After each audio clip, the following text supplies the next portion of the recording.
Hello বন্ধুরা, সবাই কেমন আছো? আশা করি ভালো আছো। আর আমিও অনেক ভালো আছি। বাঙালির সুস্বাদু রান্না থেকে তোমাদেরকে অনেক অনেক ভালোবাসা, আমাকে এভাবে এতটা ভালোবাসা দেওয়ার জন্য। দেখো, আজকে ছোটো মাছ কুমড়ো পাতা মুসুর ডাল দিয়ে একটা রেসিপি তোমাদেরকে দেখাবো।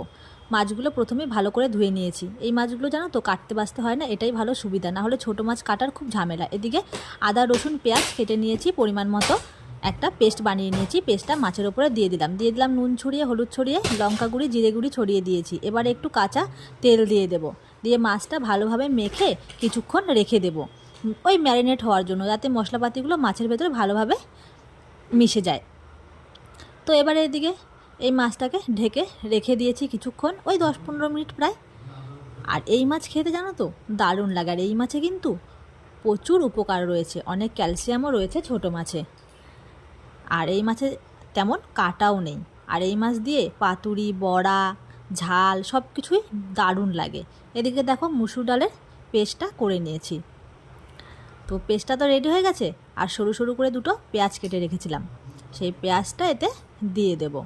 আর ওই পরিমাণ মতো নুন, হলুদ, লঙ্কা, কর্নফ্লাওয়ার ছড়িয়ে, সামান্য কালো জিরে দিয়ে আর অল্প জল দিয়ে মেখে নেব। তবে এই ডোটা আমি দুভাগে করব, একটা একটু গাঢ় গাঢ় করে করব, আর একটা একটু পাতলা করে।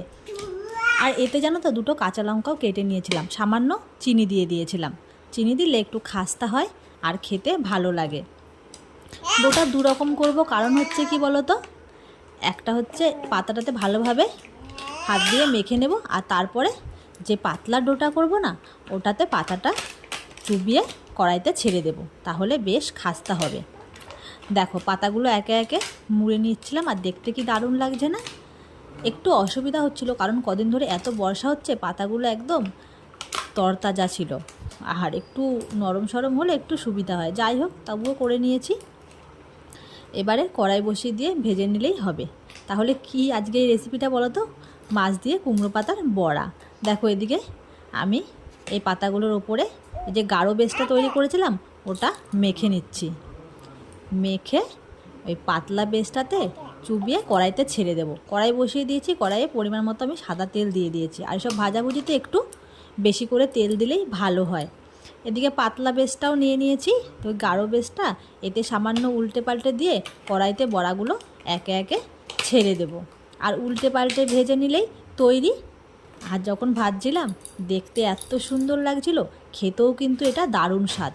তোমরা কিন্তু এভাবে একদিন এরকম ছোটো মাছ আনলে রান্না করে দেখতে পারো, বেশ ভালো লাগবে। এটা জানো তো গরম ভাতের সাথে খেতে দারুণ লাগে।